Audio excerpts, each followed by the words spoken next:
Y pensando de alguna manera en la promesa tal vez que de alguna forma nos hace a través del programa, que tiene que ver con dar la posibilidad de que Uruguay sea el país más desarrollado de América Latina y tomando algunos conceptos sobre desarrollo que nos hablan de un proceso para mejorar la vida y condiciones de vida de las personas. Ese es mi sueño, ¿ves? Ese es su sueño. Mi sueño es el 1 de marzo del 2030 entregarle la banda, ojalá otro blanco, Bien. y poder decir el Uruguay es el país más desarrollado de América Latina. Bien, y en ese sentido tenemos o hay un desafío muy grande que tiene que ver con la pobreza y la pobreza infantil en particular, que duplica la pobreza general en nuestro país.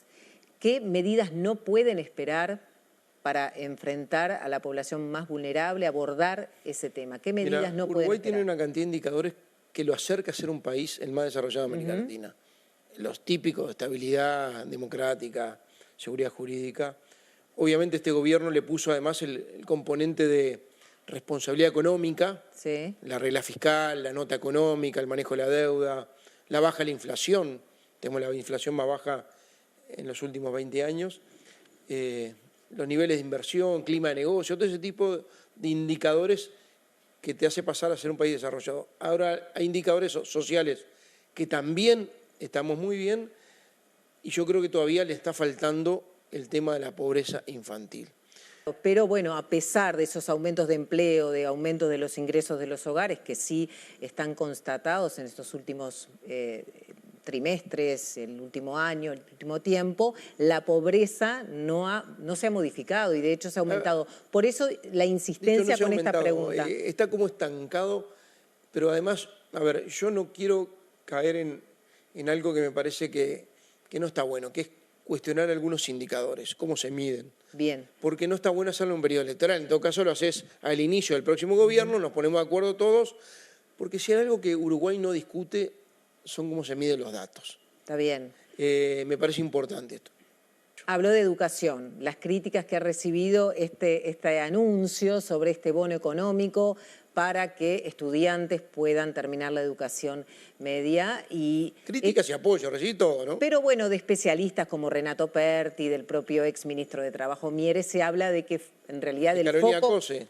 Carolina Cose, pero hablando más de las personas que en todo caso acompañaron procesos de este gobierno, como el exministro, como Renato Perti. Sí, yo hablé con Mieres, en realidad no está tan en contra, tenía algún matiz con algún tema. Pero más allá de eso, el matiz está puesto en que se necesita generar centros atractivos, que se necesita acompañar la trayectoria Carolina, de estos estudiantes. No soluciones mágicas. En Uruguay, acá hay dos sectores donde nos jugamos el Uruguay de hoy. Yo si soy presidente de la República, empieza en un proceso escolar una cantidad de gurises que cuando yo deje de ser presidente pasan al liceo. Y tienen que tener el estímulo y no la sensación de impotencia. ¿Y está convencido de eso, del qué? estímulo monetario? Estoy convencido de generar una política que tiene una cantidad de variantes. Una de ellas es en el nivel donde hay mayor deserción, que es en la educación media superior, sí, sobre todo en los quintiles más pobres, los 2 quintiles más pobres, darle un estímulo adicional. Hoy 2 de cada 3 jóvenes en quinto y en sexto liceo desertan de la educación. De lo que cuesta, Estamos de la hablando inversión, del gasto. 32 millones de dólares. Son $2.000 en quinto y $4.000 en sexto a los que aprueban y lo demuestran, directamente transferido al joven, porque es un estímulo adicional. Además hay que trabajar en primera infancia, en la propuesta educativa hablaba de eso, universalizar las escuelas de tiempo completo, de tiempo extendido, darle prioridad a los 2 quintiles más pobres para que todos tengan prioridad en el acceso, inclusivo con la discapacidad. Y la pregunta también va en el sentido de dónde sale el dinero, ¿no?, para cubrir esa inversión, teniendo en cuenta que ya el país está, digamos, con un déficit fiscal muy parecido, muy cercano al déficit del 2019, que el gobierno se planteó una regla fiscal. Usted mismo dice que no quiere aumentar impuestos porque obviamente que en campaña electoral es muy difícil hablar de impuestos, pero también es difícil prometer que no se van a aumentar, no se va a tocar. ¿Cómo se imagina la cobertura de ese paquete que son millones de dólares? Sí, ahí tengo un matiz. Yo creo que en materia impositiva tenemos que ser claros. Yo creo que el país hoy está mucho mejor que el 2019, Sí. en términos económicos, en términos sociales, en cualquiera de los guarismos que lo podamos ver, hasta en el tema de seguridad, que falta mucho, pero está mejor. Y yo creo que, sobre todo en materia económica, tenemos una regla fiscal, tenemos un ordenamiento económico, vamos a tener un crecimiento este año que no terminó el año.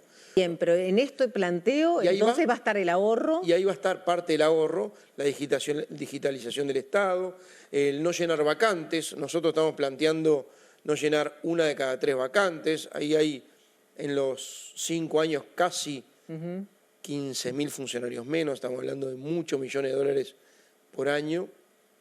Y no estamos hablando ni de educación, ni de salud, ni de seguridad. Estamos hablando de administrativo, de cosas que se pueden prescindir. Entonces, el tema es cómo priorizás los ahorros. Nosotros vamos a priorizar los ahorros, en este caso en políticas sociales y fundamentalmente, Bien. reitero, más allá de este programa que es para quinto y sexto, para los quintiles más pobres, en primera infancia en los quintiles más pobres. Han bajado las denuncias de delitos, de hurtos, de rapiñas, los homicidios se mantienen relativamente estables en un número importante. Usted ha hablado del enfoque dual del ministro del Interior, del actual ministro Martinelli. ¿Usted cree que tiene que haber entonces una política de represión y de atacar, abordar las causas del delito? ¿Usted reivindica ese enfoque? ¿Va a seguir la línea del ministro del Interior para un tema tan sensible que está afectando la vida cotidiana de miles y miles de personas? Mira, lo comparto y lo voy a profundizar con algunos instrumentos Por nuevos. ejemplo. Con algunos instrumentos nuevos. Nos gustaría saberlo. Obviamente, pero primero, este es el primer gobierno del 84 para acá que le va a dejar al próximo menos delitos de los que recibió. 2018 y 2019 fueron los más violentos del Uruguay. Este le va a dejar menos delitos de los que recibió. ¿Por qué? Porque hubo respaldo político y jurídico de la policía con la LUC. No voy a abundar en eso, No. Vamos a ir para adelante. Todo eso coordinando operativamente, vamos a cruzar datos para ir por el patrimonio Bien. del gran narcotraficante y del gran capo del crimen organizado. ¿En qué se va?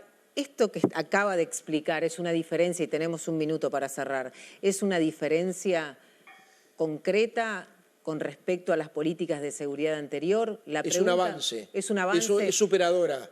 Es un agregado de un instrumento nuevo. Yo voy a seguir con el enfoque dual, represión, reinserción y rehabilitación. El enfoque dual no comenzó en esta administración, hubo un cambio en el sentido de que el ministro Larrañaga y Heber hablaban de otra cosa. Pero a mí me gusta el enfoque que estaba teniendo. A ver, yo creo que Larrañaga y Heber correspondía al momento que se daba, se dio también en el momento de la pandemia.